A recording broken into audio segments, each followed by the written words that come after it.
संक्षिप्त महाभारत के आदि पर्व में महर्षि वशिष्ठ की क्षमा, कलमाशपात की कथा। गंधर्वराज चित्ररथ कहते हैं, अर्जुन, राजा इक्ष्वाकु के वंश में कलमाशपात नाम का एक राजा हो गया है। एक दिन की बात है, वह शिकार खेलने के लिए वन में गया। लौटने के समय वह एक ऐसे मार्ग से आने लगा जिससे केवल एक ही मनुष्य चल सकता था। वह थका मांदा और भूखा प्यासा तो था ही, उसी मार्ग पर सामने से शक्ति मुनि आते दिखाई पड़े। शक्ति मुनि वशिष्ठ के 100 पुत्रों में सबसे बड़े थे। राजा ने कहा, तुम हट जाओ, मेरे लिए रास्ता छोड़ दो। शक्ति ने कहा, महाराज, सनातन धर्म के अनुसार क्षत्रिय का यह कर्तव्य है कि वह ब्राह्मण के लिए मार्ग छोड़ दे। इस प्रकार दोनों में कुछ कहासुनी हो गई। ना ऋषि हटे ना राजा।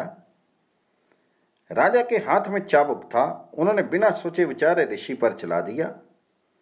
शक्ति मुनि ने राजा का अन्याय समझकर उन्हें शाप दिया कि ओ नृपधम, तू राक्षस की तरह तपस्वी पर चाबुक चलाता है, इसलिए जा राक्षस हो जा।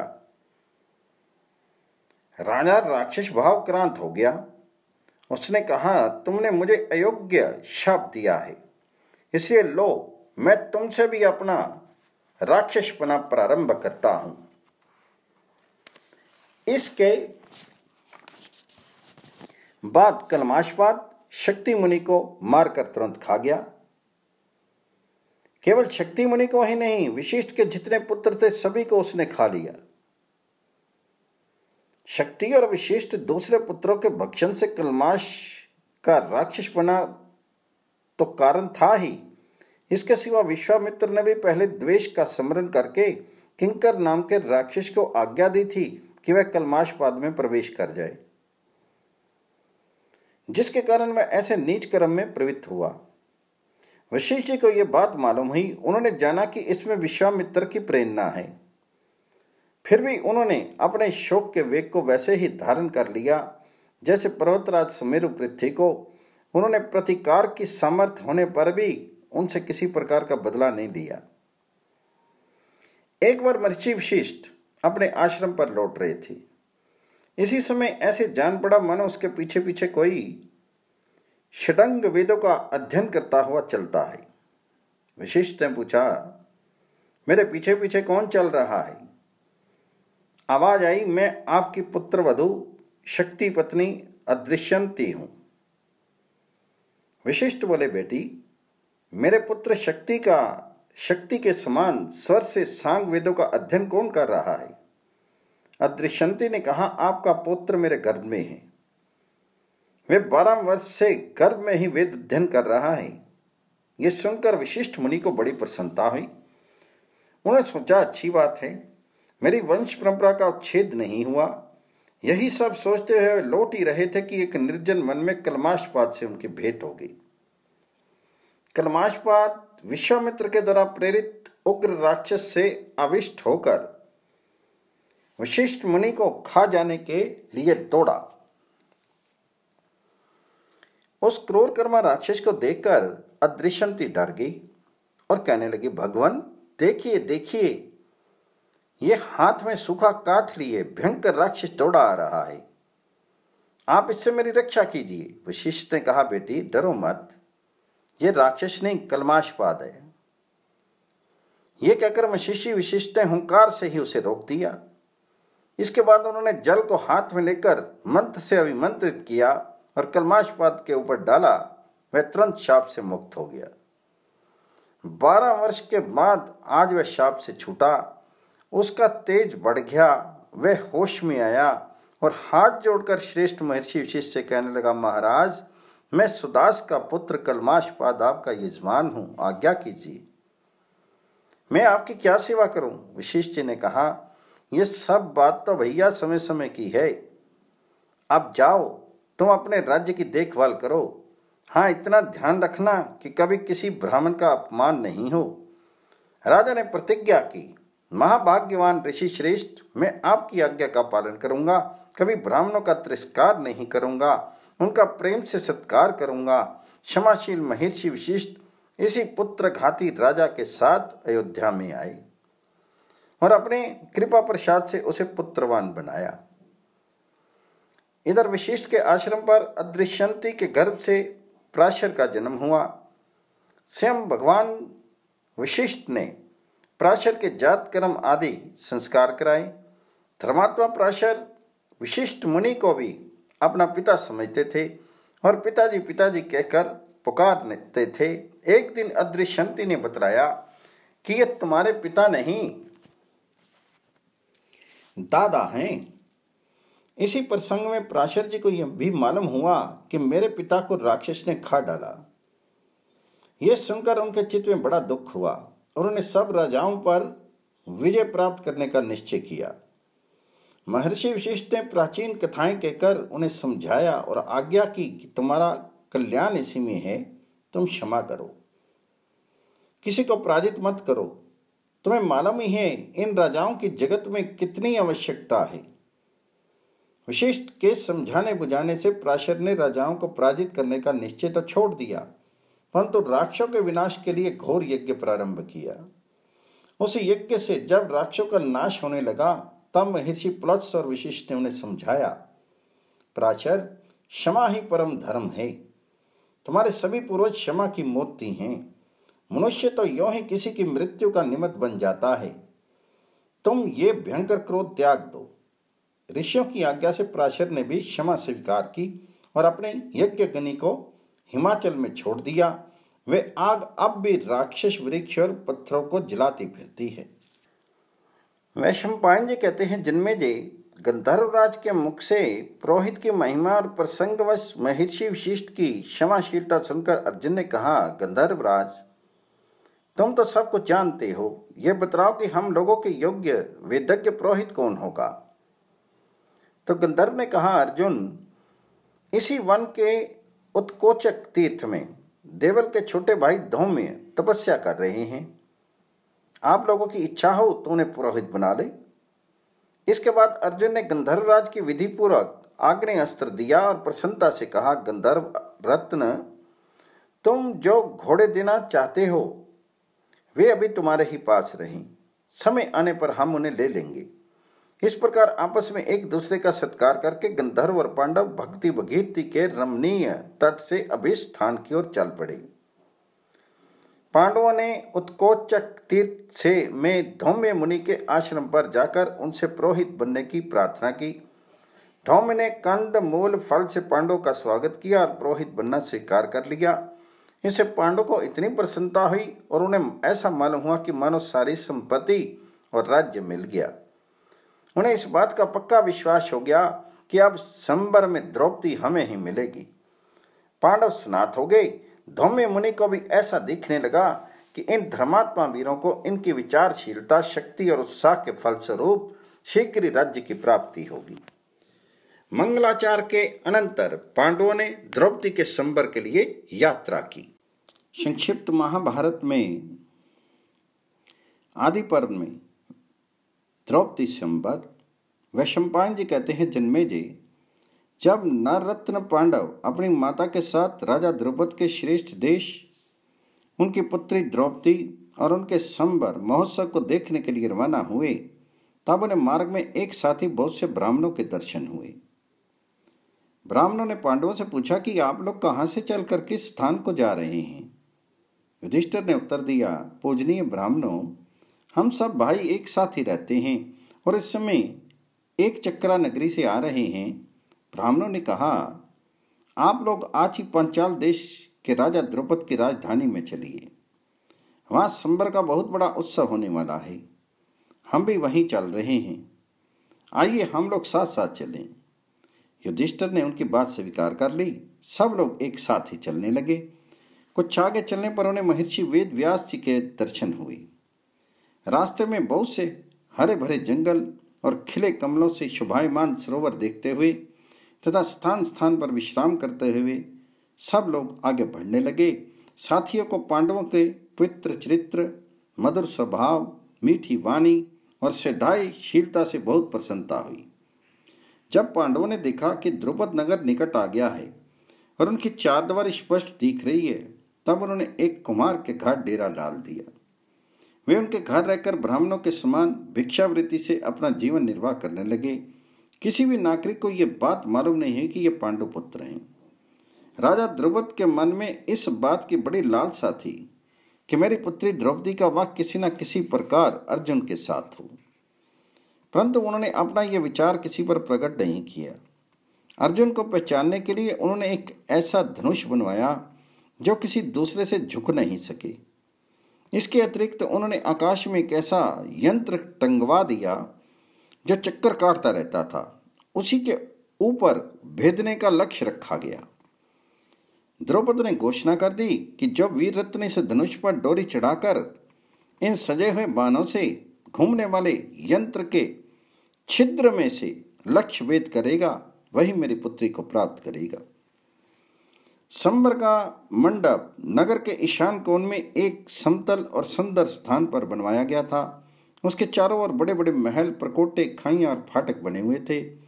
उसके चारों ओर वंदनमारे लटक रही थी। भीतों की ऊंचाई और रंग बिरंगी चित्रकला के कारण वे महल हिमालय जैसे जान पड़ते थे। राजा द्रौपद के द्वारा आमंत्रित नरपति और राजकुमार संबर मंडप में आकर अपने लिए बनाए हुए विमानों के समान मंचों पर बैठने लगे। युधिष्ठिर आदि पांडव भी ब्राह्मणों के साथ राजा द्रौपद का वैभव देखते हुए यहाँ आए और उन्हीं के साथ बैठ गए। वह उत्सव का 16वां दिन था। द्रौपद कुमारी कृष्णा सुंदर वस्त्र और आभूषणों से सज धज कर हाथ में सोने की वरमाला लिए मंद गति से रंग मंडप में आई। धृष्टुम्न ने अपनी बहन द्रौपदी के पास खड़े होकर गंभीर, मधुर और प्रिय वाणी से कहा, संबर के उद्देश्य से समागत नरपति और राजकुमारों, आप लोग ध्यान देकर सुने। ये धनुष है, ये बाण है और ये आप लोगों के सामने लक्ष्य है। आप लोग घूमते हुए यंत्र के छिद्र में से अधिक 5 बाणों के द्वारा लक्ष्य भेद कर दें। जो बलवान, रूपवान एवं कुलीन पुरुष ये महान कार्य करेगा, मेरी प्यारी बहन द्रौपदी उसकी अर्धांगिनी बनेगी। मेरी बात कभी झूठी नहीं हो सकती।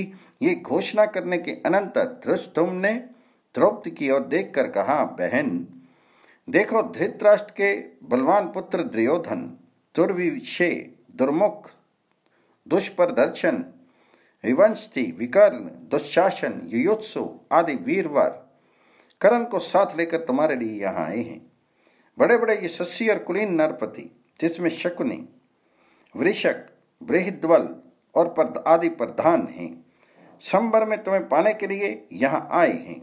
अश्वत्थामा, भोज, मणिमान, सहदेव, जयद्रथ, राजा विराट, सुशर्मा, चेकितान, पौंड्रक, वासुदेव, भगदत्त, शल्य, शिशुपाल, जरासंध और बहुत से सुप्रसिद्ध राजा महाराजा यहाँ उपस्थित हैं। इन प्रकर्मी राजाओं में से जो इस लक्ष्य को भेद दे, उसके गले में तुम वरमाला डाल देना। जिस समय धृष्टुम्न इस प्रकार सबका परिचय दे रहा था, उसी समय वहां रुद्र, आदित्य, वसु, अश्विनी कुमार, साध्य, मरुदगण, यमराज और कुबेर आदि देवता भी विमानों द्वारा आकाश में आकर स्थित हुए। दैत्य, गरुड़, नाग, देवऋषि और मुख्य मुख्य गंधर्व भी उपस्थित हुए।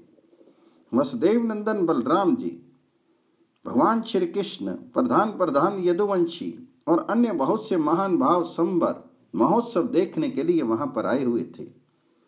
धृष्टुम्न का वक्तव्य सुनकर दुर्योधन, शाल्व, शल्व, शाल्य आदि राजा और राजकुमारों ने अपने बल, शिक्षा, गुण और क्रम के अनुसार धनुष को झुकाकर डोरी चढ़ाने की चेष्टा की, परंतु उन्हें ऐसा झटका लगा कि वे धमाक धमाक धरती पर जा गिरे।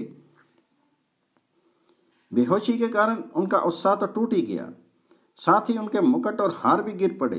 दम फूल गया। वे द्रौपदी को पाने की आशा छोड़कर अपने अपने स्थान पर बैठ गए। दुर्योधन आदि को निराश और उदास देखकर धनुधर शिरोमणि कर्ण उठा। उसने धनुष के पास जाकर झटपट उसे उठाया और देखते देखते डोरी चढ़ा दी। वह क्षण भर में ही लक्ष्य को भेद देता कि द्रौपदी जोर से बोल उठी, मैं सूत पुत्र को नहीं वरूंगी। कर्ण ने यह सुनकर ईर्ष्या भरी हंसी के साथ सूर्य को देखा और फड़कते हुए धनुष को नीचे रख दिया। जब इस प्रकार बहुत से लोग निराश हो गए, तब शिशुपाल धनुष चढ़ाने के लिए आया, किंतु धनुष उठाने के समय ही वह घुटनों के बल नीचे जा पड़ा। जरासंध की भी वही दशा हुई और वह उसी समय अपनी राजधानी के लिए प्रस्थान कर गया। मद्र देश के राजा शल्य की भी वही गति हुई जो शिशुपाल की हुई थी। जब इस प्रकार बड़े बड़े प्रभावशाली राजा लक्ष्य भेद नहीं कर सके, सारा समाज सहम गया, लक्ष्य भेद की बातचीत तक बंद हो गई। उसी समय अर्जुन के चित्त में यह संकल्प उठा कि अब मैं चलकर लक्ष्य भेद करूं। वैशंपायन जी कहते हैं, जन्मेजय, ब्राह्मणों के समाज में अर्जुन खड़े हो गए। परम सुंदर एवं वीर अर्जुन को धनुष चढ़ाने के लिए तैयार देखकर ब्राह्मण लोग चकित रह गए।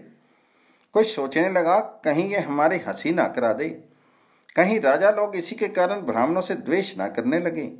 कोई कहने लगे कि ये उत्साही वीर है, इसका मनोरथ पूर्ण होगा। देखो ये सिंह के समान चलता है, गजराज के समान बलवान है, ये सब कुछ कर सकता है। यदि इसमें शक्ति नहीं होती तो ये ऐसी हिम्मत ही क्यों करता। तपस्वी और दृढ़ निश्चय ब्राह्मण के लिए असाध्य ही क्या है। ब्राह्मण अपनी शक्ति से छोटे बड़े सभी तरह के काम कर सकता है। परशुराम ने युद्ध में क्षत्रियों को जीत लिया, अगस्त ने समुद्र को पी लिया। इसे आप लोग आशीर्वाद दें कि लक्ष्य भेद कर ले। ब्राह्मण आशीर्वाद की वर्षा करने लगे। जिसमें ब्राह्मणों में इसी प्रकार की अनेक बातें हो रही थी, उसी समय अर्जुन धनुष के पास पहुंच गए। उन्होंने धनुष की प्रदक्षिणा की, भगवान शंकर और श्री कृष्ण को सिर झुकाकर मन ही मन प्रणाम किया और धनुष को उठा लिया। जिस धनुष को बड़े बड़े वीर नहीं उठा सके, रोंदा नहीं चढ़ा सके, उसी धनुष को अर्जुन ने बिना परिश्रम उठा लिया और बात की बात में डोरी चढ़ा दी। अभी लोगों की आंखें अर्जुन पर ठीक ठीक जम भी नहीं पाई थी कि उन्हें 5 बाण उठाकर उनमें से एक लक्ष्य पर चलाया और वह यंत्र के छिद्र में होकर जमीन पर गिर पड़ा। चारों तरफ कोलाहल होने लगा। अर्जुन के सिर पर दिव्य पुष्पों की वर्षा होने लगी। ब्राह्मण अपने दुपट्टे हिलाने लगे। अर्जुन को देखकर द्रुपद की प्रसन्नता की सीमा नहीं रही। उन्होंने ही मन निश्चय कर लिया कि अवसर पड़ने पर मैं अपनी संपूर्ण सेना के साथ इस वीर की सहायता करूंगा। जब युधिष्ठिर ने देखा कि अर्जुन ने अपना काम कर लिया, तब वे छठ, नकुल और सहदेव को लेकर वहां से अपने निवास स्थान पर चले आए। द्रौपदी हाथ में वरमाला लेकर प्रसन्नता के साथ अर्जुन के पास गई और उसे उनके गले में डाल दिया। ब्राह्मणों ने अर्जुन का सत्कार किया और वे द्रौपदी के साथ रंगभूमि में से बाहर निकले। जब राजाओं ने देखा कि राजा द्रुपद तो अपनी कन्या का विवाह एक ब्राह्मण के साथ करना चाहते हैं, तब वे बहुत क्रोधित हुए और एक दूसरे से कहने लगे, देखो तो सही, राजा द्रुपद हम लोगों को तिनके की तरह तुच्छ समझकर अपनी श्रेष्ठ कन्या का विवाह एक ब्राह्मण के साथ कर देना चाहता है। हम लोगों को बुलाकर ऐसे तिरस्कार तो नहीं करना चाहिए। ये हमें कुछ नहीं समझता, इसलिए इसकी परवाह न करके इसको मार डालना ही उचित है। इस राजद्वेषी दुरात्मा को छोड़ने का कोई कारण नहीं है। क्या हम लोगों में से एक भी ऐसा नहीं है जिसे ये अपनी पुत्री के योग्य समझे? संबर क्षत्रियों के लिए है, उसमें ब्राह्मणों को आने का कोई अधिकार नहीं है। यदि ये कन्या हम लोगों को वरण नहीं करती तो इसे आग में डाल दिया जाए। ब्राह्मण कुमार ने चपलतावश हम लोगों का अप्रिय किया है, परंतु उसे तो ब्राह्मण के नाते छोड़ देना ही उचित है। राजाओं ने ऐसा निश्चय करके अपने अपने शस्त्र उठा लिए और द्रुपद को मार डालने के लिए दौड़े। राजाओं को क्रोधित देखकर द्रुपद डर गया। वे ब्राह्मणों की शरण में गए। द्रुपद को भयभीत और राजाओं को आक्रमण करते देख भीमसेन और अर्जुन उनके बीच में आ गए। राजाओं ने उन्हीं पर धावा बोल दिया। ब्राह्मणों ने एक स्वर से मृग चर्म और कमंडलू हिलाते हुए कहा, डरना नहीं, हम तुम्हारे शत्रुओं के साथ लड़ेंगे। अर्जुन ने मुस्कुराकर कहा, ब्राह्मणों, आप लोग एक खड़े होकर तमाशा देखते रहिए। इन लोगों के लिए तो मैं ही बहुत हूं। अर्जुन धनुष चढ़ाकर भीमसेन के साथ पर्वत के समान अविचल भाव से खड़े हो गए। मद उन्मत्त कर्ण आदि वीरों को सामने आते देख वे उन पर टूट पड़े। सभी उपस्थित वीर युद्ध में ब्राह्मणों को मारना अधर्म नहीं है, ऐसा कहकर उन पर आक्रमण करने लगे। अर्जुन और कर्ण का सामना हुआ। अर्जुन ने ऐसे बाण खींच खींच कर मारे कि कर्ण युद्ध भूमि में ही अचेत हो गया। दोनों बड़ी वीरता के साथ एक दूसरे को जीतने की इच्छा से अपने अपने हाथों की सफाई दिखलाने लगे। कर्ण ने कहा, अजी, आपने तो ब्राह्मण होने पर भी ऐसे हाथ दिखलाए कि मेरी प्रसन्नता की सीमा नहीं रही। आपके मुख पर विषाद का कोई चिन्ह नहीं है और हस्त कौशल भी बड़ा विलक्षण है। आप स्वयं धनुर्वेद अथवा परशुराम तो नहीं है। मुझे तो ऐसा जान पड़ता है मानो स्वयं विष्णु या इंद्र ही अपने को छिपाकर मुझसे युद्ध कर रहे हैं। मेरा निश्चय है कि यदि मैं क्रोध में भरकर युद्ध करूं तो देवराज इंद्र और पांडुनंदन अर्जुन के सिवा कोई भी मेरा सामना नहीं कर सकता। अर्जुन ने कहा, कर्ण, मैं साक्षात धनुर्वेद या परशुराम नहीं हूं। मैं समस्त शस्त्रों का रहस्यज्ञ एक श्रेष्ठ ब्राह्मण योद्धा हूं। श्री गुरुदेव के प्रताप से ब्रह्मास्त्र और इंद्रस्त्र का मुझे अच्छा अभ्यास है। मैं तुम्हें जीतने के लिए जम कर खड़ा हूं। तुम अपना जोर अजमा लो।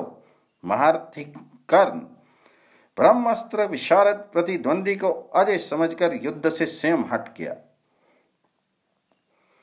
जिस समय कर्ण और अर्जुन एक दूसरे से भिड़े हुए थे, उसी समय दूसरे स्थान पर शल्य और भीमसेन एक दूसरे को ललकारते हुए मतवाले हाथियों की तरह युद्ध कर रहे थे।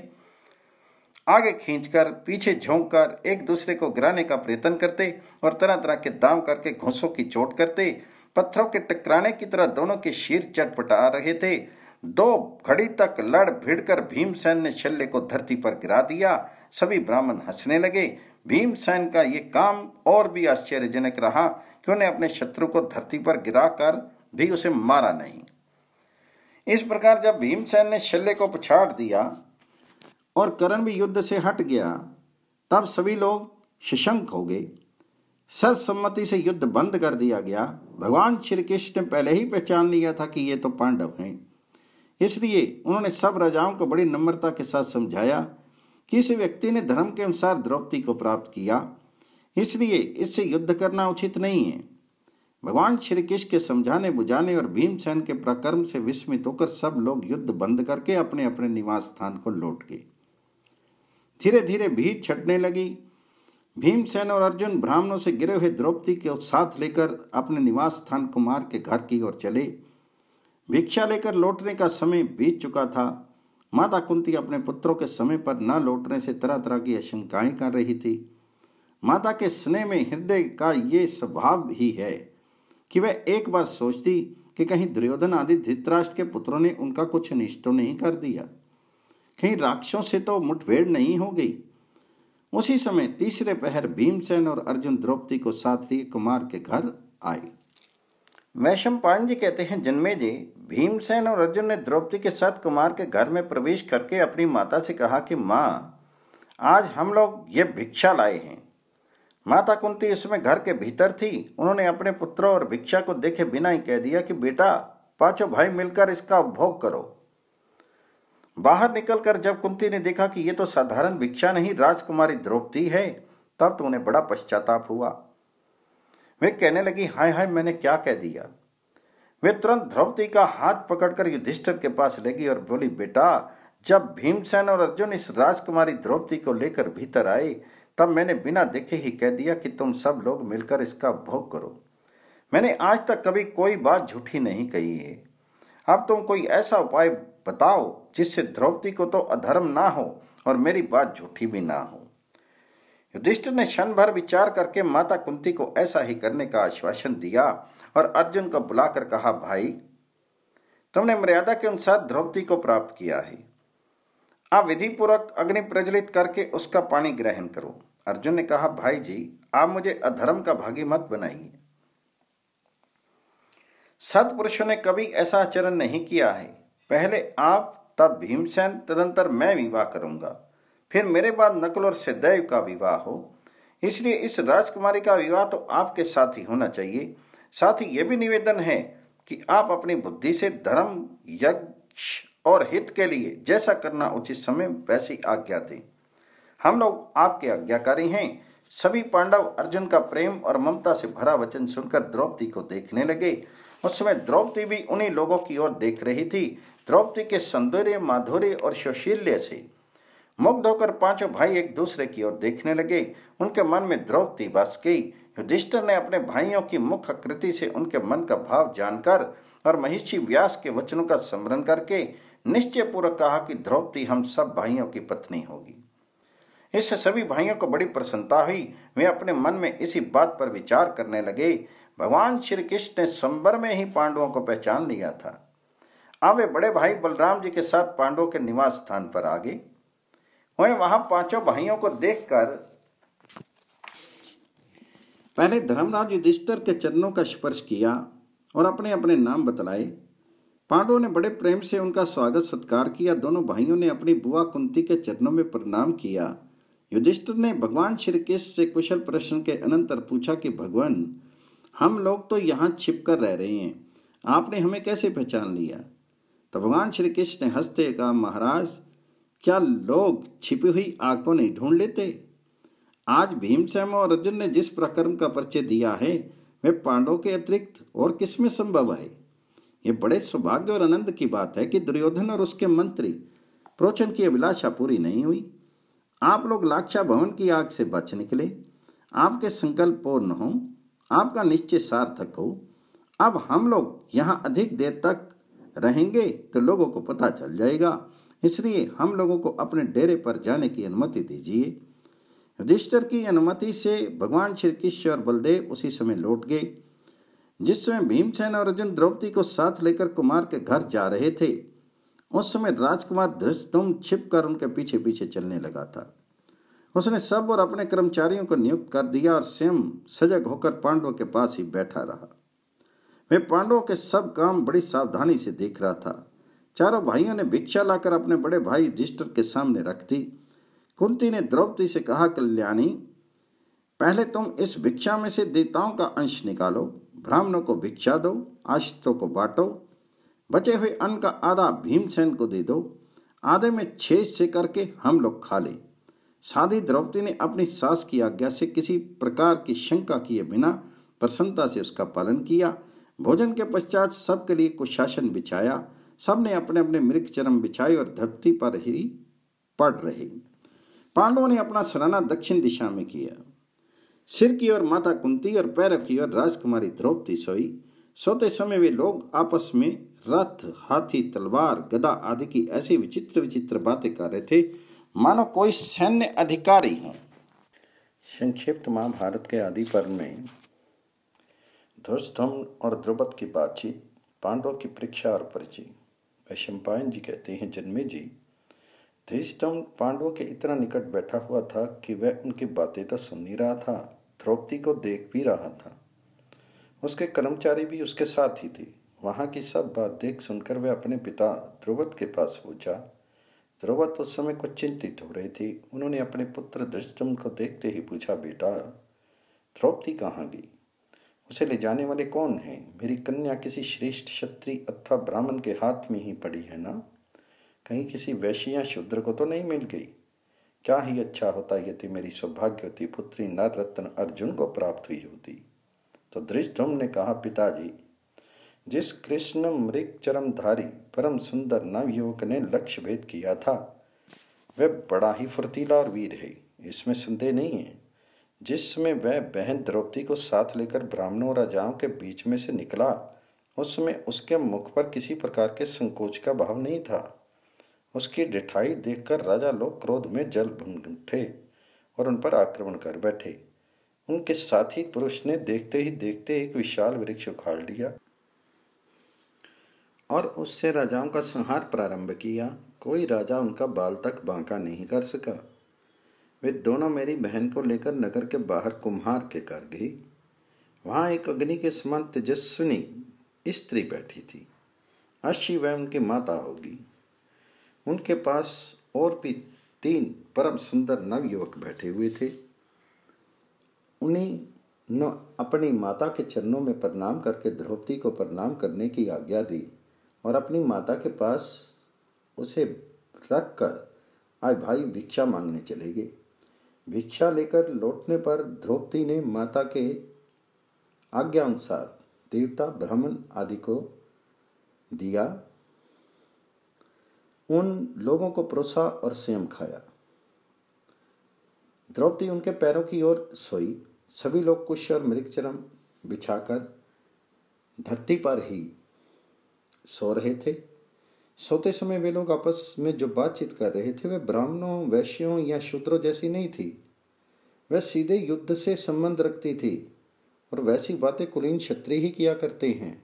मुझे तो ऐसा मालूम होता है कि हमारी आशा पूर्ण हुई है और अग्निदाह से बचे पांडवों ने मेरी बहन को प्राप्त किया है। धृष्टद्युम्न की बात से राजा द्रुपद को बड़ी प्रसन्नता हुई। उन्हें तुरंत उनका परिचय प्राप्त करने के लिए अपने पुरोहित को भेजा। पुरोहित ने पांडवों के पास जाकर कहा कि आप लोग चिरंजीवी हों। पांचाल राज महात्मा द्रुपद ने आशीर्वाद पूर्वक आप लोगों का परिचय जानना चाहा है। वीर योग को महाराज द्रुपद के मन में ये चिरकालीन अभिलाषा थी कि विशाल बाहु नर रत्न अर्जुन ही मेरी पुत्री का पानी ग्रहण करे। उन्होंने मेरे द्वारा ये संदेश भेजा है कि यदि भगवत कृपा से मेरी लालसा पूर्ण हुई हो तो बड़े आनंद की बात है। इस संबंध से मेरा यश, पुण्य और हित होगा। युधिष्ठिर की आज्ञा से भीमसेन ने पुरोहित जी का आदर सत्कार किया। वे आनंद से बैठ के और पूजा स्वीकार की। युधिष्ठिर ने कहा, भगवान, राजा द्रुपद ने संबर करके अपनी पुत्री का विवाह करने का निश्चय किया था। ये क्षत्रिय धर्म के अनुकूल ही था। संबर करने का उद्देश्य किसी व्यक्ति के साथ विवाह करना तो नहीं होता। इस वीर ने इसके नियमों का पालन करते हुए भरी सभा में उनकी पुत्री को प्राप्त किया है। अब राजा द्रुपद को पछताने की कोई आवश्यकता नहीं है। इसके द्वारा उनकी चिरकालीन अभिलाषा भी तो पूर्ण हो सकती है। जिस समय धर्मराज युधिष्ठिर इस प्रकार कह रहे थे उसी समय राजा द्रुपद के दरबार से दूसरा मनुष्य वहां आया। उसने धर्मराज युधिष्ठिर से कहा कि महाराज द्रुपद ने आप लोगों के भोजन के लिए रसोई तैयार करा ली है। आप लोग नित्य क्रम से निवृत्त होकर राजकुमारी कृष्णा के साथ वहां चलिए। सुंदर घोड़ों से जुते रथ आप लोगों के लिए खड़े हैं। धर्मराज युधिष्ठिर ने माता कुंती और द्रौपदी को एक रथ में बैठाया और पांचों भाई पांडव विशाल रथों में बैठकर राजभवन के लिए रवाना हुए। राजा द्रुपद ने पांडवों की प्रवृत्ति की परीक्षा लेने के लिए राजमहल को अनेक वस्तुओं से सजा दिया था। फल फूल, आसन, गायें, रस्सियां, बीज और कृषभ को उपयोगी वस्तुएं एक और सजाई गई थी। दूसरी कक्षा में शिल्पकला के काम में आने वाले औजार रखे हुए थे। तरह तरह के खिलौने एक और, दूसरी ओर ढाल, तलवार, घोड़े, रथ, कवच, धनुष, बाण, शक्ति, रिष्टि और वशुंडी आदि युद्ध की सामग्रियां शोभायमान थी। उत्तम उत्तम वस्त्र, आभूषण अन्य कक्षा में शोभा पा रहे थे। जिस समय पांडवों के रथ वहां पहुंचे, माता कुंती और राजकुमारी द्रौपदी तो रनिवास में चली गई। राजमहल की स्त्रियों ने बड़े आदर सत्कार के साथ उनकी अगवानी और सम्मान किया। इधर राजा, मंत्री, राजकुमार, उनके इष्टमित्र, कर्मचारी और सम्मानित पुरुष पांडवों के शीर की गठन, चाल, ढाल, प्रभाव, पराक्रम आदि देखकर बहुत आनंद के साथ उनका स्वागत करने लगे। जो बड़े ऊंचे ऊंचे और बहुमूल्य राजोचित आसन लगाए गए थे उन पर पांडव बिना किसी हिचक के जाकर बैठ गए। दास दासी सोने के बर्तनों में बड़ी सज धज के साथ सुंदर सुंदर भोजन परोसने लगे और उन लोगों ने उचित रीति से सबको ग्रहण किया। भोजन के बाद जब सब वस्तुओं को देखने दिखाने का अवसर आया तब पांडवों ने पहले उसी कक्षा में प्रवेश किया जिसमें युद्ध संबंधी वस्तुएं रखी हुई थी। उनका ये काम देखकर सभी लोगों के मन में ये निश्चय सा हो गया कि ये अवश्य पांडव राजकुमार हैं। पांचाल राज द्रुपद ने धर्मराज युधिष्ठिर को अलग बुलाकर कहा, आप लोग ब्राह्मण, वैश्य, क्षत्रिय अथवा शूद्र हैं। ये बात हमें कैसे मालूम करें? कहीं आप लोग देवता तो नहीं हैं जो मेरी पुत्री को प्राप्त करने के लिए इस वेश में आए हैं? धर्मराज युधिष्ठिर ने कहा, राजेंद्र, आपकी अभिलाषा पूर्ण हुई, आप प्रसन्न हो। मैं महात्मा पांडु का पुत्र युधिष्ठिर हूँ। मेरे चारों भाई भीमसेन, अर्जुन, नकुल और सहदेव वहाँ बैठे हुए हैं। मेरी माता कुंती राजकुमारी द्रौपदी के साथ रनिवास में है। धर्मराज युधिष्ठिर की बात सुनकर द्रुपद की आंखें प्रसन्नता से खिल उठी। आनंदमग्न हो जाने के कारण वे कुछ भी बोल नहीं सके। द्रुपद ने जो जो करके अपने को संभाला और युधिष्ठिर से वारणाव्रत नगर के लाक्षा भवन से निकलकर भागने तथा अब तक के जीवन निर्वाह का समाचार पूछा। युधिष्ठिर ने संक्षेप में क्रमशः सब बातें कह दी। तब द्रुपद ने धृतराष्ट्र को बहुत कुछ बुरा भला कहा और युधिष्ठिर को आश्वासन दिया कि मैं तुम्हारा राज्य तुम्हें दिलवा दूंगा। अनंतर उन्होंने कहा कि युधिष्ठिर, अब तुम अर्जुन को आज्ञा दो कि वे विधि पूर्वक द्रौपदी का पानी ग्रहण करें। युधिष्ठिर ने कहा, राजन, विवाह तो मुझे भी करना ही है। द्रुपद बोले, ये तो बड़ी अच्छी बात है, तुम ही मेरी कन्या का विधि पूर्वक पानी ग्रहण करो। तो युधिष्ठिर ने कहा, राजन, आपकी राजकुमारी हम सब की पटरानी होगी। हमारी माताजी ऐसी ही आज्ञा दे चुकी हैं, इसलिए आप आज्ञा दीजिए कि हम सभी क्रमशः उसका पानी ग्रहण करें। राजा द्रुपद बोले, कुरु वंशभूषण, तुम ये कैसी बात कर रहे हो? एक राजा के बहुत सी रानियां तो हो सकती हैं, परंतु एक स्त्री के बहुत से पति हों, ऐसा तो कभी सुनने में नहीं आया। तुम धर्म के मर्मज्ञ और पवित्र हो, तुम्हें लोक मर्यादा और धर्म के विपरीत ऐसी बात सोचनी भी नहीं चाहिए। युधिष्ठिर बोले, महाराज, धर्म की गति बड़ी सूक्ष्म है, हम लोग तो उसे ठीक ठीक समझने भी नहीं हैं। हम तो उसी मार्ग से चलते हैं जिससे पहले के लोग चलते रहे हैं। मेरी वाणी से कभी झूठ नहीं निकला है, मेरा मन कभी अधर्म की ओर नहीं जाता है। मेरी माता की ऐसी आज्ञा है और मेरा मन इसे स्वीकार करता है। द्रौपद ने कहा, अच्छी बात है, पहले तुम्हारी माता और धृष्टुम सब मिलकर कर्तव्य का निर्णय करें और फिर बतलावें। इसके अनुसार जो कुछ करना होगा कल किया जाएगा। सब लोग इकट्ठे होकर विचार करने लगे। उसी समय भगवान वेद व्यास अचानक आ गए। सब लोगों ने अपने अपने आसन से उठकर उनका स्वागत अभिनंदन किया और प्रणाम करके उन्हें सर्वश्रेष्ठ स्वर्ण सिंहासन पर बिठाया। व्यास जी की आज्ञा से सब लोग अपने अपने आसन पर बैठ के कुशल समाचार निवेदन करने के बाद राजा द्रुपद ने भगवान वेद व्यास से प्रश्न किया, भगवान, एक ही स्त्री अनेक पुरुषों की धर्मपत्नी किस प्रकार हो सकती है? ऐसा करने में संकर्ता का दोष होगा या नहीं? आप कृपा करके मेरा धर्म संकट दूर कीजिए। तो व्यास जी ने कहा, राजन, नेक स्त्री के नेक पति हों, ये बात लोकाचार और वेद के विरुद्ध है। समाज में ये प्रचलित भी नहीं है। इस विषय में तुम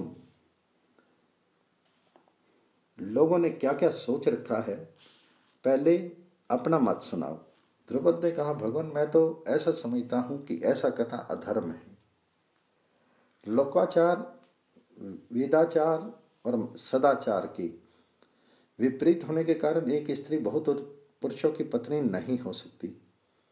मेरे विचार से ऐसा करना अधर्म है। धृष्टुम बोला, भगवान, मेरा भी यही निश्चय है। कोई भी सदाचारी पुरुष अपने भाई की पत्नी के साथ कैसे सहवास कर सकता है? युधिष्ठिर ने कहा, मैं आप लोगों के सामने फिर से ये बात दोहराता हूँ कि मेरी वाणी से कभी झूठी बात नहीं निकलती। मेरा मन कभी अधर्म की ओर नहीं जाता। मेरी बुद्धि मुझे स्पष्ट आदेश दे रही है कि ये अधर्म नहीं है।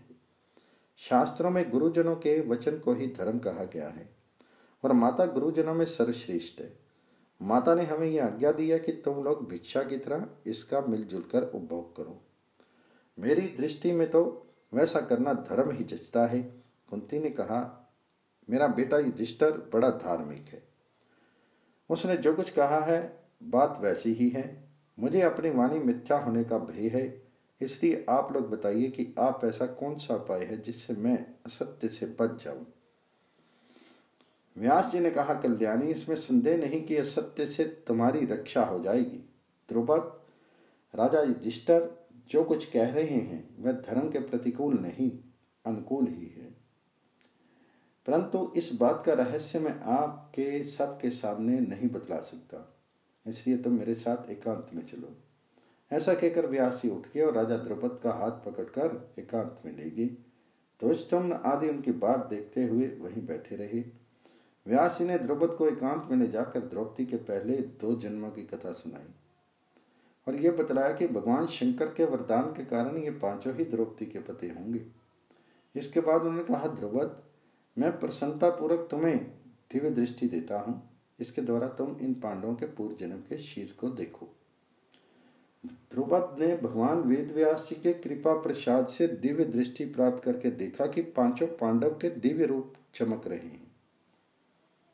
वे अनेकों आभूषण धारण किए हुए हैं, विशाल वक्षस्थल पर दिव्य वस्त्र हैं। वे ऐसे जान पड़ते हैं मानो स्वयं भगवान शिव, आदित्य अथवा वसु विराजमान हो रही हूँ।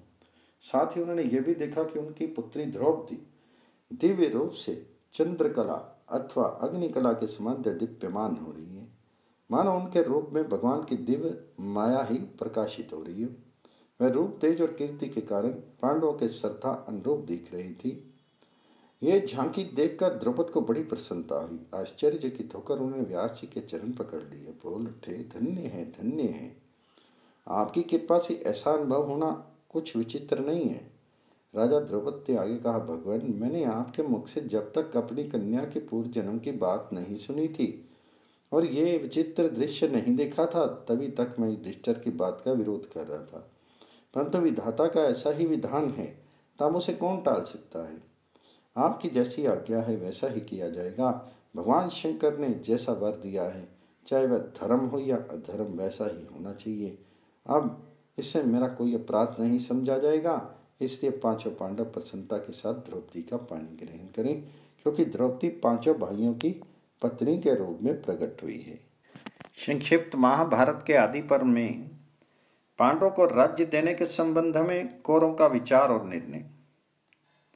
वैशंपायन जी कहते हैं, जन्मेजय, सभी राजाओं को अपने गुप्तचरों से शीघ्र ही मालूम हो गया कि द्रौपदी का विवाह पांडव के साथ हुआ है। लक्ष्य भेद करने वाले और कोई नहीं, स्वयं वीरवर अर्जुन थे। उनका साथी जिसने शल्य को पटक दिया था और पेड़ उखाड़कर बड़े बड़े राजाओं के छक्के छुड़ा दिए थे, भीमसेन था। इस समाचार से सभी को बड़ा आश्चर्य हुआ। उन्हें पांडवों के बच जाने से प्रसन्नता प्रकट की और कौरवों को दुर्व्यवहार से खिन्न होकर उन्हें धिक्कारा। दुर्योधन को यह समाचार सुनकर बड़ा दुख हुआ।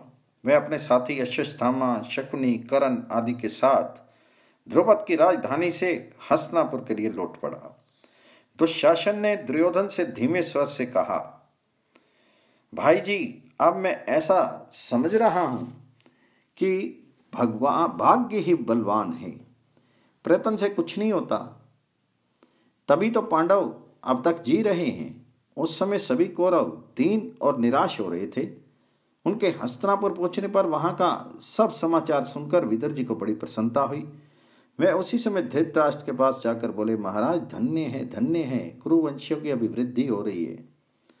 धृतराष्ट्र भी प्रसन्न होकर कहने लगे कि बड़े आनंद की बात है, बड़े आनंद की बात है। धृतराष्ट्र ने ऐसा समझ लिया कि द्रौपदी मेरे पुत्र दुर्योधन को मिल गई, इसलिए उन्होंने तरह तरह के गहने भेजने को आज्ञा देते हुए कहा कि वर वधू को मेरे पास लाओ।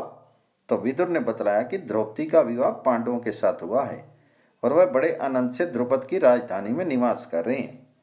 तो धृतराष्ट्र ने कहा, विदुर, पांडवों को तो मैं अपने पुत्रों से भी अधिक बढ़कर प्यार करता हूं। उसके जीवन में विवाह से और द्रुपद जैसा संबंधी प्राप्त होने से मैं और भी प्रसन्न हुआ हूं। द्रुपद के आश्रय से वे बहुत ही शीघ्र अपनी उन्नति का कर लेंगे। विदुर ने कहा, मैं चाहता हूं कि जन्म भर आपकी बुद्धि ऐसी ही बनी रही। जब विदुर वहां से चले गए तब दुर्योधन और कर्ण ने धृतराष्ट्र के पास आकर कहा कि महाराज, विदुर के सामने हम लोग आपसे कुछ भी नहीं कह सकते। आप उनके सामने शत्रुओं की बढ़ती को अपनी बढ़ती मानकर हर्ष प्रकट करते हैं। हमें तो रात दिन शत्रुओं के बल के नाश की धुन में लगे रहना चाहिए। हमें तो अभी से कोई ऐसा उपाय करना चाहिए जिससे वे आगे चलकर हमारी राज्य संपत्ति को हथिया न ले। तो धृतराष्ट्र बोले, बेटा, यही तो मैं भी कहता हूं, परंतु विदुर के सामने वाणी से तो क्या, चेहरे से भी मेरा ये भाव प्रकट नहीं होना चाहिए। कहीं वह मेरे भाव को भांप ना ले, इसलिए मैं उनके सामने पांडवों के ही गुणों का बखान करता हूं। तुम दोनों इस समय जो करना उचित हो समझते हो वह बताओ। तो दुर्योधन ने कहा, पिताजी, मेरा तो ऐसा विचार है कि कुछ विश्वासी गुप्तचर एवं चतुर ब्राह्मणों को भेजकर कुंती और माद्री के पुत्रों में मनमुटाव उत्पन्न कर दिया जाए, अथवा राजा द्रुपद उनके पुत्र और मंत्रियों को लोभ के फंदे में फंसाकर वश में कर लेना चाहिए और उनके द्वारा उनकी वहां से निकलवा देना चाहिए। ये उपाय भी कर सकते हैं कि द्रौपदी उन्हें छोड़ दे। यदि किसी तरह धोखा देकर भीमसेन को मारा जा सके तब तो सारा काम ही बन जाएगा। भीमसेन के बिना अर्जुन तो हमारी कर्ण का चौथाई भी नहीं है। यदि वे उपाय आपको नहीं जचे तो कर्ण के को उसके पास भेज दीजिए। जब वे लोग कर्ण के साथ यहाँ आ जाएंगे तो फिर पहले की तरह कोई ना कोई उपाय किया जाएगा और इस बार वे नहीं बच सकेंगे। द्रुपद का पूरा विश्वास और सहानुभूति प्राप्त करने के पहले ही उन्हें मार डालना चाहिए। मेरी तो यही सलाह है। कर्ण, इस संबंध में तुम्हारी क्या राय है? तो कर्ण ने कहा, दुर्योधन, मैं तो तुम्हारी सब पसंद नहीं करता। तुम्हारे बताए हुए उपायों से पांडवों का वश में होना संभव नहीं दिखता। वे आपस में इतना प्रेम करते हैं कि मनमुटाव का तो कोई ढंग ही नहीं दिखता। सबका प्रेम एक ही स्त्री में है और वह विवाह के द्वारा प्राप्त है। इससे उनकी घनिष्ठता और भी सिद्ध होती है। राजा द्रुपद भी एक श्रेष्ठ पुरुष हैं। वह धन के लोभी नहीं है। तुम सारा राज्य देकर भी उसे पांडवों के विपक्ष में नहीं कर सकते। जब तक श्री कृष्ण यादवों की सेना लेकर पांडवों को राज्य दिलवाने के लिए राजा द्रुपद के यहाँ नहीं पहुंचते, तभी तक तुम अपना पराक्रम प्रकट कर लो। बात यह है कि श्री कृष्ण पांडवों के लिए अपनी अपार संपत्ति, सारे भोग और राज्य का भी त्याग करने में नहीं हिचकेंगे। इसलिए मेरी सम्मति तो ये है कि हम एक बहुत बड़ी सेना लेकर अभी चढ़ाई कर दें और द्रुपद को हराकर पांडवों को पराक्रम से ही मार डालें।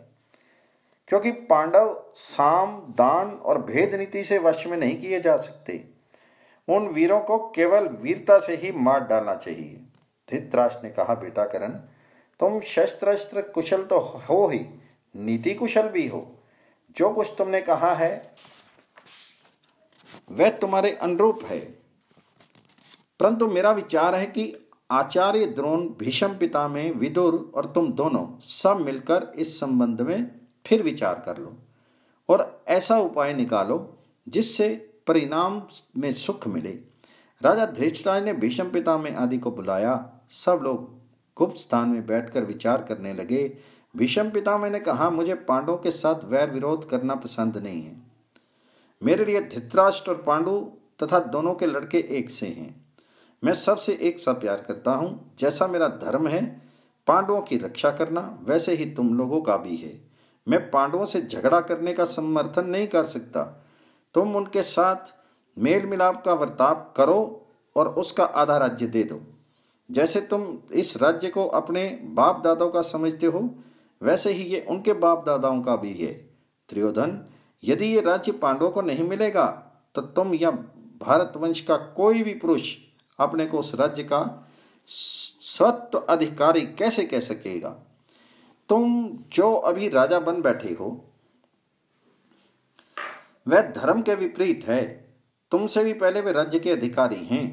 तुम्हें हंसी खुशी से उनका राज्य लौटा देना चाहिए। इसमें तुम्हारा और सब लोगों का भला है, अन्यथा नहीं। तुम अपने सिर पर कलंक का टीका क्यों लगवा रहे हो? जब से मैंने सुना है कि कुंती और पांडव भस्म हो गए, तब से मेरी आंखों के सामने अंधेरा छा गया था। उनके जलने का दोष जितना तुम पर लगाया गया उतना पुरोचन पर नहीं। अब पांडवों के जीवित रहने और मिलने से तुम्हारी अपकीर्ति मिटाई जा सकती है। पांडवों के जीवित रहते स्वयं इंद्र भी उन्हें उनके राज्य से वंचित नहीं कर सकते। वे बुद्धिमान और धर्मात्मा हैं, आपस में मेल जोल भी रखते हैं। उन्हें तुमने अब तक जो राज्य से दूर रखने का प्रयत्न किया है, ये अधर्म है। धृतराष्ट्र, मैं तुम्हें स्पष्ट रूप से अपनी सम्मति बतला देता हूं। यदि तुम्हें धर्म से रत्ती भर भी प्रेम है, तुम मेरा प्रिय और अपना कल्याण करना चाहते हो, तो शीघ्र से शीघ्र पांडवों का आधा राज्य उन्हें लौटा दो।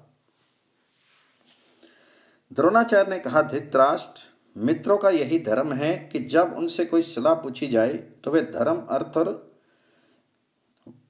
यश की वृद्धि करने वाली सम्मति दें। मैं महात्मा भीष्म की सम्मति पसंद करता हूं। सनातन धर्म के अनुसार मैं यही ठीक समझता हूं कि पांडवों को आधा राज्य दे दिया जाए। आप किसी प्रियवादी पुरुष को द्रुपद की राजधानी में भेजिए। वे पांडवों और नववधु द्रौपदी के लिए अनेक प्रकार के रत्न और सामग्री लेकर जाए और द्रुपद से कहे कि महाराज द्रुपद, आपके पितृवंश में संबंध होने से समस्त कुरुवंश को, राजा धृतराष्ट्र और दुर्योधन को बड़ी प्रसन्नता हुई। इसे वे अपने कुल और गौरव की वृद्धि मानते हैं। इसके बाद वह कुंती और पांडवों को आश्वासन दे, समझावे बुझावे। जब उन लोगों के चित्त में आपके प्रति विश्वास का उदय हो जाए और वे शांत हो जाएं, तब उनके सामने यहां आने का प्रस्ताव उपस्थित करें। द्रुपद की ओर से स्वीकृति मिल जाने पर दुशासन और विकर्ण सेना एवं सामंतों सहित जाकर सम्मान के साथ द्रौपदी और पांडवों को ले आए। उन्हें उनका पैतृक राज्य दे दिया जाए। उनका आदर करने से सारी प्रजा आप पर प्रसन्न होगी, क्योंकि सब लोग ऐसा ही चाहते हैं। इस प्रकार मैं स्पष्ट रूप से महात्मा भीष्म की सम्मति का अनुमोदन करता हूँ और आपके हित की सलाह देता हूँ। इसी में आपके वंश की भलाई है।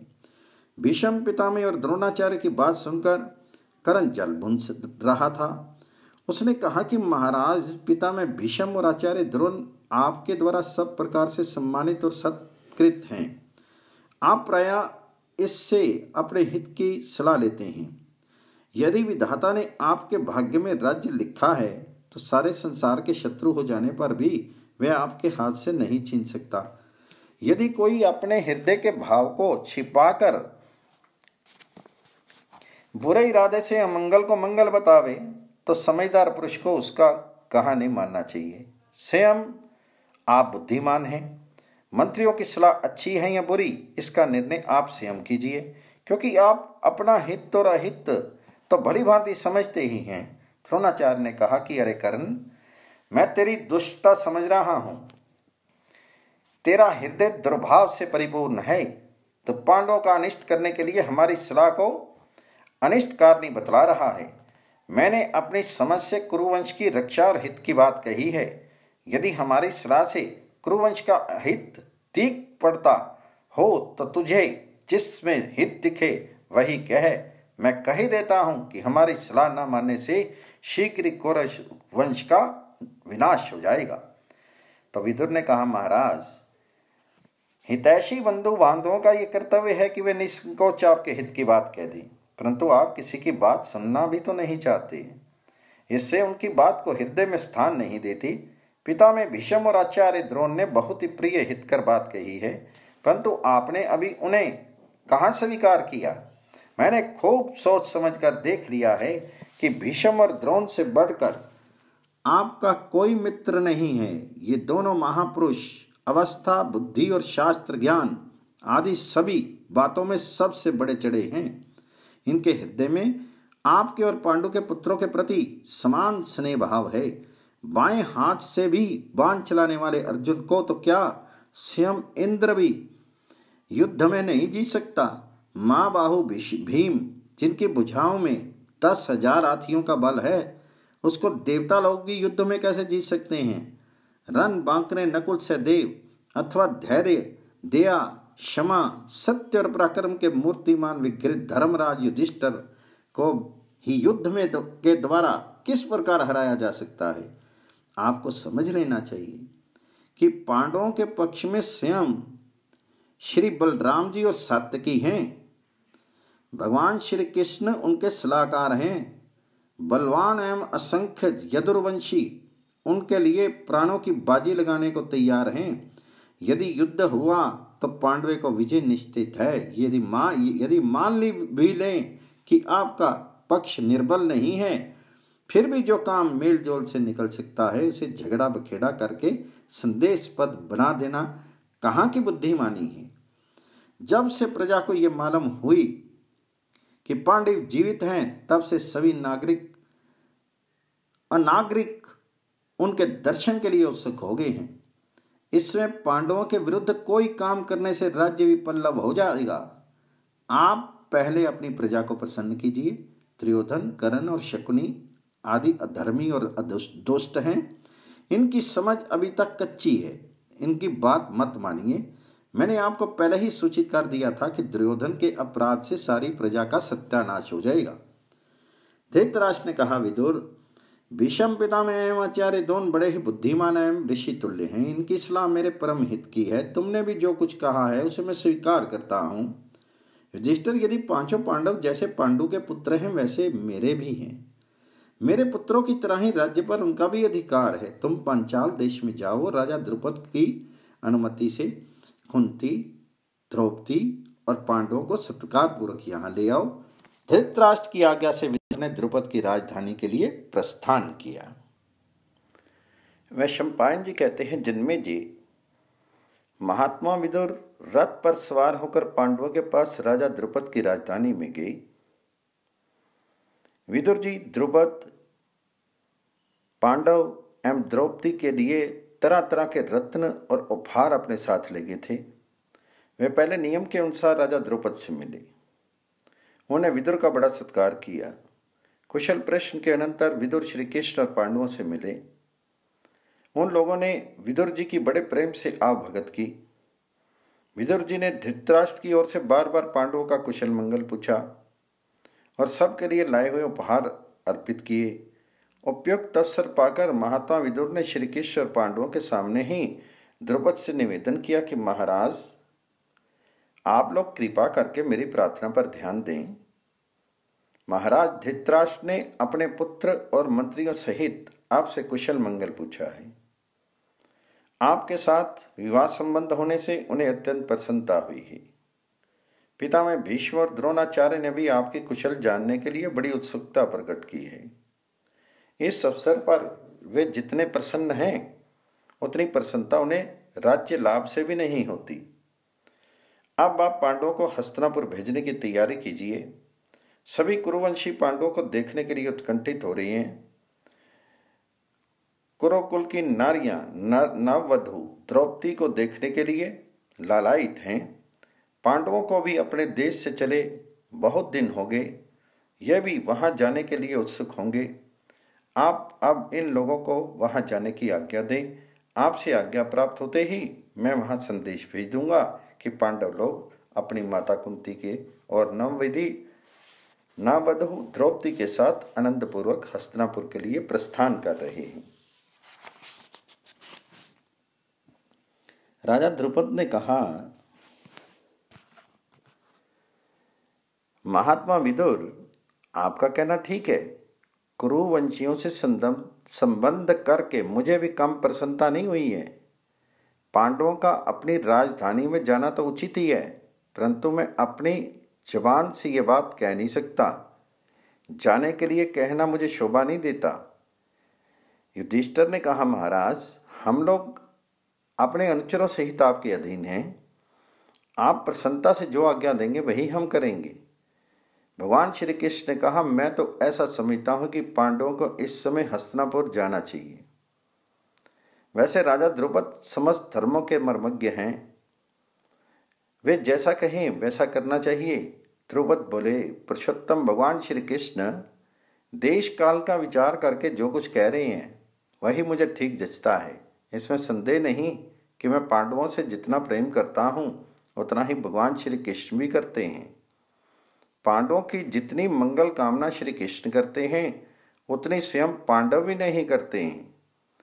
इसी प्रकार सलाह करके पांडव राजा द्रुपद से विदा हुए और भगवान श्री कृष्ण महात्मा विदुर, कुंती तथा द्रौपदी के साथ हस्तिनापुर पहुंच गए।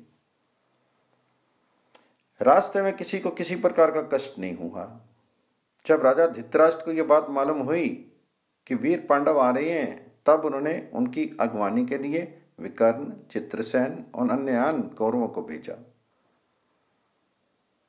द्रोणाचार्य और कृपाचार्य भी गए। सब लोग नगर के पास ही पांडवों से मिले और उन लोगों से घिरकर पांडवों ने हस्तिनापुर में प्रवेश किया। पांडवों के दर्शन के लिए सारे नगर निवासी टूट पड़ते थे। उनके दर्शन से प्रजा का शोक और दुख दूर हो गया। प्रजा आपस में पांडवों की प्रशंसा करके कहने लगी कि यदि हमने दान, होम, तप आदि कुछ भी पुण्य कर्म किया हो तो उसके फलस्वरूप पांडव जीवन भर इसी नगरी में रहे। पांडवों ने राज्यसभा में जाकर राजा धृतराष्ट्र, भीष्म पितामह और समस्त पूज्य पुरुषों के चरणों में प्रणाम किया। उनकी आज्ञा से भोजन विश्राम करने के अनंतर बुलवाने पर वे फिर राज्यसभा में गई। धृतराष्ट्र ने कहा, युधिष्ठिर, तुम अपने भाइयों के साथ सावधानी से मेरी बात सुनो। अब तुम लोगों का दुर्योधन आदि के साथ किसी तरह का झगड़ा और मन मुटाव न हो, इसलिए तुम आधा राज्य लेकर खांडवप्रस्थ में अपनी राजधानी बना लो और वहीं रहो। वहां तुम्हें किसी का कोई भय नहीं है, क्योंकि जैसे इंद्र देवताओं की रक्षा करते हैं वैसे ही अर्जुन तुम लोगों की रक्षा करेगा। पांडवों ने राजा धृतराष्ट्र की यह बात स्वीकार की और उनके चरणों में प्रणाम करके खांडवग्रस्त में रहने लगे। व्यास आदि महर्षियों ने शुभ मुहूर्त में धरती नापकर शास्त्र विधि के अनुसार राजभवन की नींव डलवाई। थोड़े ही दिनों में वह तैयार होकर स्वर्ग के समान दिखाई देने लगा। युधिष्ठिर ने अपने बसाए हुए नगर का नाम इंद्रप्रस्थ रखा। नगर के चारों ओर समुद्र के समान गहरी खाई और आकाश को छूने वाली 4 द्वारी बनाई गई थी। बड़े बड़े फाटक, ऊंचे ऊंचे महल और 2 पुर दूर से ही दिख पड़ते थे। स्थान स्थान पर अस्त्र शिक्षा के अखाड़े बने हुए थे। पहरे का बड़ा कड़ा प्रबंध था। बर्छियां, तो बंदूकें और अन्य युद्ध संबंधी यंत्र स्थान स्थान पर लगाए हुए थे। सड़कें चौड़ी, सीधी और स्वच्छ थी। देवी बाधा के लिए भी उपाय कर दिए गए थे। अमरावती के समान इंद्रप्रस्थ नगरी सुंदर सुंदर भवनों में शोभित थी। नगर तैयार होते ही विभिन्न भाषाओं के जानकार ब्राह्मण, सेठ, साहूकार, कारीगर और गुणीजन आकर बसने लगे। बड़े बड़े उद्यान, उपवन, हरे भरे फल पुष्पों से लदे वृक्षों से परिपूर्ण हो रहे थे। कहीं मस्त मोर नाच रहे थे तो कहीं कोकिलाएं कुहू कुहू कर रही थी। पक्षियों का कलरव निराला ही था। तरह तरह के शीश महल, लता कुंज, चित्रशालाएं, नकली पहाड़, कृत्रिम झरने, बावलियां स्थान स्थान पर जो शोभायमान थी, सफेद, लाल, नीले, पीले कमल सुगंधि का विस्तार कर रहे थे। नगर की बनावट और प्रजा की उत्तमता से पांडवों की बड़ी प्रसन्नता हुई। उनका आधा राज्य मिल गया, नगर बस गया, दिनों दिन उन्नति होने लगी। जब पांडव बेखटके होकर राजभोग करने लगे तब भगवान श्री कृष्ण और बलराम उनसे अनुमति लेकर द्वारका चले गए।